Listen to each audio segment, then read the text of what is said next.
Video लादों नाथाय गिबि गिबियावनो नोंथांमोननि गासै निउस पर्टेल चेनेलनि गासैखौबो आङो गोसो गोरबोनिफ्राय साबायखर बावनाय थाबाय। थारैनो दिनै जोङो सानजेर नोगोर बैसागु फोरबो आफादा जिहेथु बोसोरफ्रोमबो जिबायदि जोङो गाजा गोमजायै जोंनि माहारि फोरबो बैसागु फोरबोखौ जोङो बरायनाय लोगोसे जोङो बिदाय फोरबोखौ खुंनाय जायो। थिग बेबायदिनो दिनै जों फैयै फैयै सोनाब सानजारि नोगोराव जिहेथु जोंहा बैसागो बराय फोरबोखौ जों खुंनो थि थियारि खालामनाय जादों। बेनिखायनो दिनै लंलं बर' गुदि फरायसालियाव जों दिनै बानजाय आफाद दानाय जादों। गिबि गिबियावनो जोङो आफादगिरि मासि महरै जों मोननो हादों महेस्वर बसुमतारी बिथां लोगोसे नेहाथारि सन्जिब ब्रह्म बिथांमोनखौ जों मोननो हादों। लोगोसे गुबुन गुबुन दालाइ आफादनि बिबानगिरि बिथांमोननोबो जोङो दिनै जोङो बिथांमोननो जोङो बिबानखौ इतिमध्य जों फोरमायखाबाय। गतिके जों सानो जोंनि बैसागो बरायनाय जिथु फोरबो 14 एप्रिल बे दिनखालि जिहेतु बे दिनखालि जोंहा डक्टर भीमराव आम्बेडकारनि जायखौ जों कनस्टिटिउसननि बिफा फादार अफ इन्डियान कनस्टिटिउसन जायखौ बुंनाय जायो बिनि जोनोम सानजों लोब्बा लाखिनानै लोगोसे बिनि आवगोल जोंहा मोसौ थुखैनाय जिथु बर' माहारिनि मोनसे नेमखान्थि बेखौबो जों लानाय जागोन। लोगोसे जों परम्परागत जोंनि खाद्य जानाय जोंनि गोखा गोखै जानाय गोदो गोदायनिफ्राय जायथु नियम आसार खान्थि सोलिबोदों बेफोरखौ जोङो गाजा गोमजायै मोसानाय दामनाय देनाय लोगोसे गासै जों बर' बैसागो फोरबोनि जिथु जोंनि हाबाफारि बे हाबाफारिखौ जों बरायनाय सानखालि जों लानाय जागोन। लोगोसे आरो जोङो बे खालिनो जोङो माखासे जोंनि एवारनेस जे साखोन सिखोन लोगोसे आब्रुथि जेरै जों बोरैहाय रायजो जानो नांगौ लोगोसे जोङो बैसागो फोरबोनि सोमोन्दै जों सासे स्कलार मोजां सासे स्कलार जोङो लिहुननाय मोनसे थांखि लादो।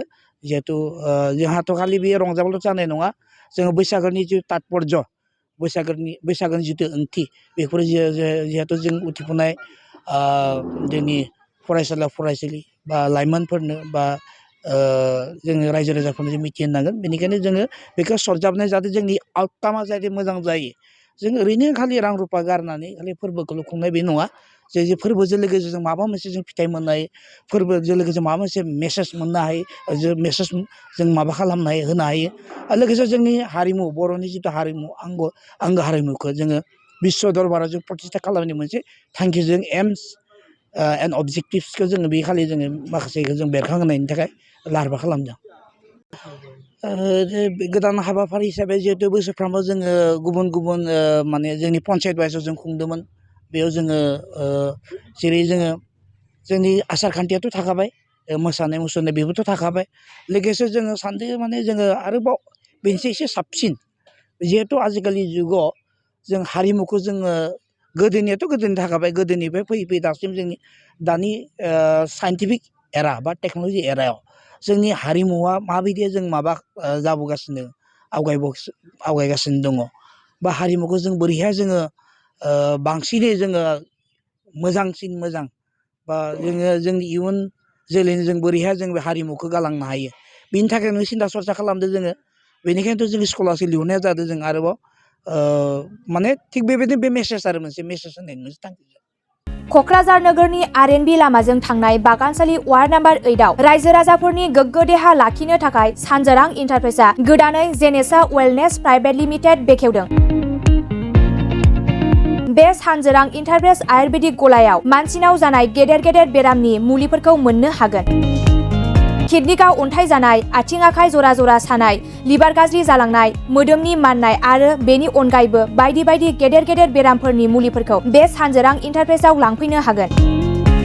सानजोरां इन्टारप्राइजआव गासै बेरामनि मुलिफोरखौ हलसेल राङावनो लांनो हागोन। सानजोरां इन्टारप्राइज बिगोमाया फोरमायबावनाय बायदिब्ला नैबे 9954157149 जानबुं नाम्बारनि गेजेरजों नोंथांनि गोनांथि जानाय मुलिफोरखौ सुलाद लानो हागोन।